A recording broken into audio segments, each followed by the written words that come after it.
사랑하는 성도 여러분, 오늘도 각자의 삶의 무게를 안고 주님의 전으로 발걸음을 옮기신 여러분을 진심으로 환영합니다. 이 자리에 앉아 계시지만 마음은 이미 지쳐 있거나 무너진 자리에서 겨우 예배의 자리에 나오신 분들도 계실 줄 압니다. 그래도 이렇게 하나님 앞에 나와 계신 여러분의 그 한 걸음이 주님께는 참으로 귀하고 소중한 믿음의 고백임을 먼저 전하고 싶습니다. 인생을 살다 보면 누구나 한 번쯤은 완전히 무너졌다고 느껴지는 순간을 경험합니다. 기도의 자리에 무릎을 꿇어보지만 아무런 응답도 들리지 않는 것 같고 믿음으로 버텨보려 애써도 마음과 몸에 더는 힘이 남아있지 않을 때가 있습니다. 밤마다 같은 생각이 머릿속을 맴돌아 잠을 설치고 누구에게도 말하지 못한 눈물을 혼자 삼키며 하루하루를 견뎌오신 분들도 계실 것입니다. 겉으로는 괜찮은 척 웃고 있지만 속으로는 이미 주저앉아 버린 것 같은 마음으로 예배 자리에 앉아 계신 분들도 분명 계실 줄 압니다. 사랑하는 형제자매 여러분, 오늘 저는 그 무너진 자리를 하나님의 시선으로 다시 바라보려 합니다. 우리가 보기에는 끝처럼 느껴지는 그 자리, 다시는 일어설 수 없을 것만 같은 그 자리가 사실은 하나님의 품이 시작되는 자리임을 말씀드리고 싶습니다. 하나님은 우리가 가장 강할 때보다 가장 약해졌을 때 더 가까이 오시는 분이십니다. 오늘 이 말씀을 통해 무너진 삶의 한가운데서도 우리를 조용히 안으시고 다시 숨 쉴 힘을 주시는 하나님의 위로와 소망을 함께 발견하게 되기를 간절히 소망합니다. 여러분, 오늘 우리가 먼저 붙들 말씀은 시편 34편 18절입니다. 여호와는 마음이 상한 자를 가까이 하시고 충심으로 통회하는 자를 구원하신다고 말씀합니다. 이 말씀은 하나님이 강한 자, 잘 버티는 자, 성공한 자, 곁에만 계신 분이 아니라는 사실을 분명히 선포합니다. 오히려 마음이 상하고 더는 버틸 힘조차 남아있지 않은 그 순간에 하나님은 가장 가까이 오시는 분이십니다. 사람의 관계는 대개 다릅니다. 잘 될 때는 주변이 북적이지만 실패하고 넘어지면 하나둘 자리를 떠납니다. 그러나 하나님은 정반대이십니다. 마치 아이가 뛰어놀 때는 멀리서 지켜보다가 넘어져 울음을 터뜨리는 순간 곧장 달려오는 부모처럼 하나님은 우리가 부서졌을 때 즉시 다가오십니다. 우리가 강할 때보다 무너졌을 때 하나님의 품은 더 가까워집니다.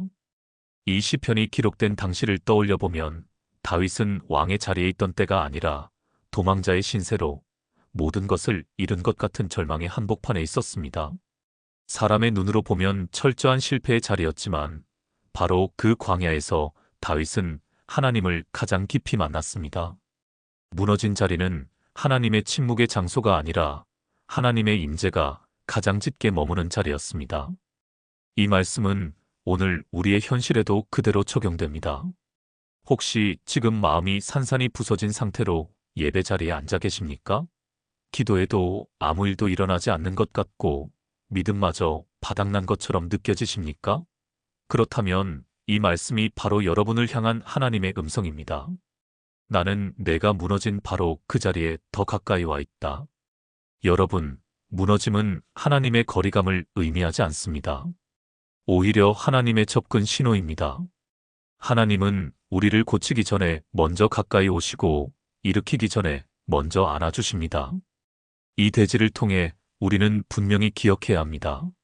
하나님과 우리의 관계는 성취로 유지되는 관계가 아니라 은혜로 이어지는 관계임을 말입니다. 여러분, 이 말씀 앞에서 목사인 저 역시 제 마음을 돌아보게 됩니다. 바쁘게 사역하고 일들이 잘 풀릴 때에는 하나님의 음성을 분별한다고 하면서도 사실은 제 생각과 계획의 소리에 더 귀를 기울였던 적이 많았습니다. 그런데 모든 것이 멈춰서고 더는 붙잡을 힘조차 없을 때 비로소 하나님 앞에 조용히 서게 되었습니다. 그때 저는 깨달았습니다. 무너짐의 자리가 실패의 증거가 아니라 하나님의 음성을 다시 듣게 하시는 자리라는 사실을 말입니다.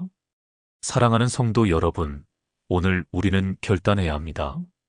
잘 될 때의 소음에 귀를 빼앗기지 말고 무너진 자리에서 들려오는 하나님의 세미한 음성에 귀를 기울여야 합니다. 하나님은 큰 사건과 요란한 변화 속에서만 말씀하시는 분이 아니십니다. 오히려 우리가 더는 의지할 것이 없어졌을 때 가장 분명하게 말씀하십니다. 오늘 하루 잠시 멈춰서서 기도의 자리로 다시 나아가 보십시오. 조용히 말씀 앞에 앉아 주님 말씀해 주십시오라고 고백해 보시길 바랍니다. 성경에 나오는 엘리야를 떠올려 보십시오. 그는 강한 바람과 지진, 불 가운데서 하나님을 찾았지만 하나님은 그곳에 계시지 않았습니다. 모든 소음이 지나간 뒤 세미한 음성 가운데 하나님을 만났습니다. 인생의 소리가 꺼졌을 때 그제야 하나님의 음성이 또렷해진 것입니다. 오늘 우리의 삶도 마찬가지입니다. 많은 성도들이 이렇게 고백합니다. 그때는 너무 아팠지만 그 자리에서 하나님을 처음으로 진짜 만났습니다. 사랑하는 여러분, 무너진 자리는 침묵의 자리가 아닙니다. 하나님의 음성이 가장 선명하게 울리는 자리입니다. 오늘 이 말씀을 통해 우리의 귀와 마음이 다시 하나님의 음성에 열리게 되기를 간절히 소망합니다. 여러분, 이 대지에서 우리는 하나님의 마음을 가장 깊이 마주하게 됩니다. 하나님은 우리가 무너졌을 때 곧바로 문제를 고치려 들지 않으십니다. 상처의 원인을 분석하시거나 눈물을 멈추라고 재촉하지도 않으십니다. 먼저 품에 안으십니다. 그 품 안에서야 비로소 숨이 돌아오고 마음이 살아나기 때문입니다. 회복은 설명으로 시작되지 않고 안김으로 시작됩니다. 이 장면을 가장 선명하게 보여주는 말씀이 누가복음 15장의 탕자의 비유입니다. 아버지는 돌아온 아들의 변명을 듣지 않으셨고 회개의 문장을 검토하지도 않으셨습니다. 멀리서 아들을 보자마자 달려가 안았습니다. 그 품 안에서 아들은 다시 사람이 되었고 다시 아들이 되었습니다. 하나님은 회개 이전에 사랑을 주시고 변화 이전에 생명을 회복시키시는 분이십니다. 이 말씀은 오늘 우리의 삶을 비추는 거울입니다. 우리는 종종 스스로에게 말합니다. 조금 더 괜찮아지면 하나님께 나가야지. 그러나 하나님은 오늘도 말씀하십니다. 괜찮다. 내가 여기까지 온 것도 내가 안다. 무너진 채로 울고 있는 모습 그대로 오라고 초청하십니다. 그분의 품은 조건이 아니라 은혜로 열려 있습니다. 이제 우리 스스로를 정직하게 돌아봅시다. 우리는 하나님의 품보다 해결책을 먼저 찾고 있지는 않았습니까? 눈물보다 결심을 앞세우고 있지는 않았습니까? 오늘 이 시간 하나님 앞에서 결단합시다. 고치려 애쓰기보다 먼저 안기기로 말입니다. 그 품 안에서 하나님은 우리를 다시 살리시고 다시 걷게 하실 것입니다. 사랑하는 성도 여러분, 오늘 우리가 함께 붙든 말씀의 핵심은 분명합니다. 무너진 자리는 끝이 아니라 하나님의 품이 가장 먼저 펼쳐지는 자리라는 사실입니다. 인생이 무너졌다고 느껴질 때 하나님은 멀리 계신 분이 아니라 가장 가까이에서 우리를 안고 계시는 분이십니다. 그러므로 그 자리에서 스스로를 정죄하지 마십시오. 눈물 흘리는 바로 그곳이 하나님의 은혜가 가장 먼저 닿는 자리입니다. 이제 우리는 이 말씀을 품고 삶의 자리로 돌아가야 합니다. 첫째, 무너진 순간마다 자신을 몰아붙이기보다 하나님께 있는 그대로 나아가십시오. 괜찮아진 후가 아니라 지금 이 모습 그대로 하나님 앞에 서십시오.